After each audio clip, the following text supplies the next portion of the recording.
Audrey de Petit Bout de Création sur YouTube et sur Instagram, et aussi Audrey Mercerie sur Instagram et Facebook, et vous pouvez retrouver la mercerie en ligne audreymercerie.com. J'espère que vous allez bien. Alors on se retrouve aujourd'hui pour une petite vidéo, on est mercredi.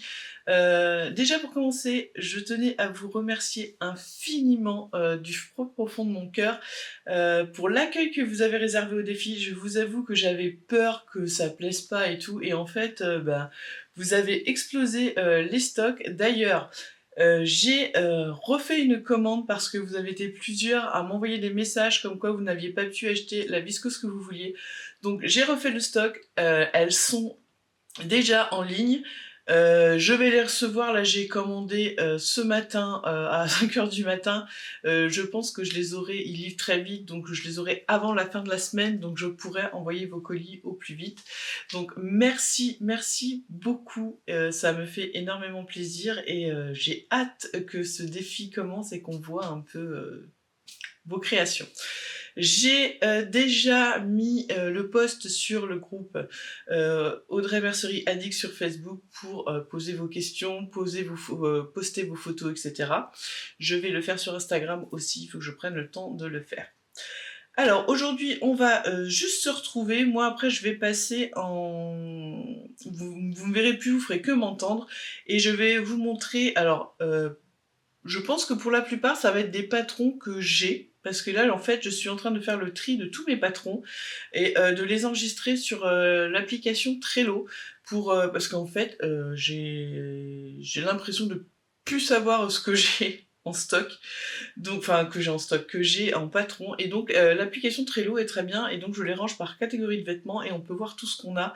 Donc là je fais en catégorie, je catégorise tous ceux que j'ai déjà en imprimé, et puis après je rajouterai au fur et à mesure. Et franchement si vous connaissez pas cette application, c'est Trello, et après il y a d'autres applications pour faire le genre de truc, mais pour moi ça va, je pense, me changer la vie. Donc voilà, donc du coup en refouillant dans tous mes patrons, j'ai trouvé plein de patrons que j'ai fait une fois où je n'ai même pas cousu. Donc je vais vous les présenter, ça vous fera une idée. Si je trouve des gratuits, je vous les ajouterai. Donc écoutez, eh bien on va se retrouver pour donc les patrons que j'ai sélectionnés, que j'aime. Après vous prenez ce que vous voulez, il n'y a aucune obligation. Et j'espère que ça vous fera découvrir des modèles et que ça vous donnera certaines envies. Et puis, du coup, je vais pas revenir pour la fin, hein. Je vous dis aussi à samedi pour un petit bilan couture. Allez, on passe au patron. On commence avec le premier patron de blouse. J'ai choisi le patron Petite Chose de Atelier Scamit. Il y a 24 possibilités, donc on a des manches longues, des manches courtes, un col différent, soit en goutte, soit en V, et puis aussi une modification dans le dos.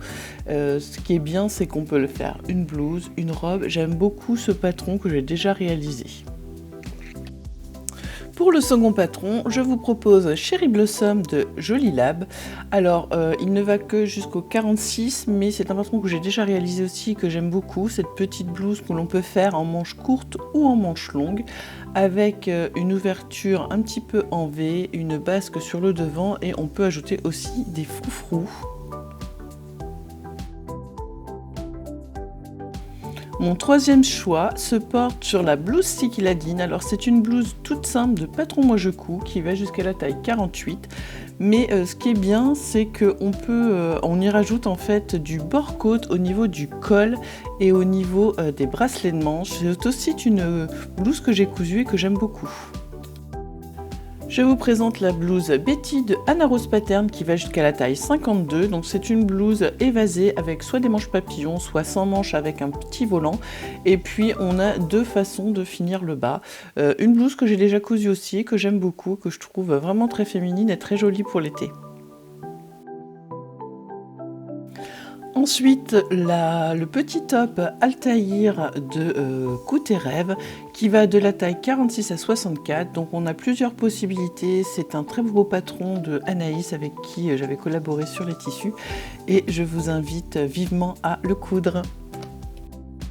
Et pour finir pour les blouses, la superbe blouse Merveille de Super Bison qui va du 34 au 50. Alors je ne l'ai jamais cousue, mais c'est un patron qui me fait très envie puisqu'on peut aussi la décliner en robe. Donc voilà, je voulais vous la proposer. Maintenant, on va passer aux chemises.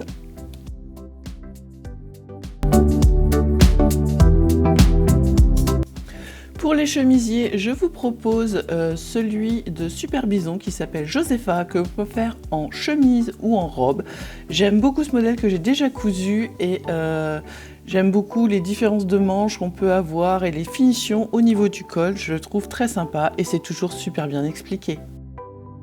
Le chemisier suivant, c'est la chemise Skyline de Maison Fauve. Alors je ne l'ai jamais cousu, mais c'est un modèle qui me fait de l'œil aussi, parce que je le trouve très chic et il y a quand même différentes possibilités. Et puis on sait que Maison Fauve, c'est quand même une valeur sûre. Ce que j'aime, c'est les différents devants, les différents cols. Et vous avez vu aussi à l'arrière, on a différentes façons de le faire. Donc je le trouve très raffiné. Ensuite, la chemise Edgin de Swimming Soon. Donc c'est une chemise que l'on peut aussi faire en robe avec ou sans manches. Et puis on a différentes variantes pour les poignets, il me semble. J'ai trouvé qu'elle était très sympathique et je pense qu'elle ne doit pas être très difficile à faire. On passe ensuite à la blouse Camélia de Direndo que j'aime beaucoup aussi, je pense que je vais la faire aussi je crois. Je vous mets que des modèles dont j'ai envie. J'aime bien les différentes manches qui sont proposées et puis j'aime bien ce jeu de plis sur les épaules devant et puis sur l'arrière au niveau du dos. Je trouve que c'est une très jolie blouse. On passe ensuite à la chemise de Clématis Pattern qui s'appelle Jen. Alors c'est vraiment la chemise classique, mais je trouve qu'elle est très jolie, très bien faite, avec sa petite poche ou non, et avec sur l'arrière on a cette découpe. Donc je trouve que ça peut être un très joli modèle. Voilà, et bien écoutez, c'était ma petite sélection, il y en a bien sûr beaucoup d'autres. J'espère que ça vous aura aidé, vous aura donné des idées. Moi je vous dis à samedi pour une vidéo bilan et puis je vous souhaite une bonne couture pour le défi de la rentrée.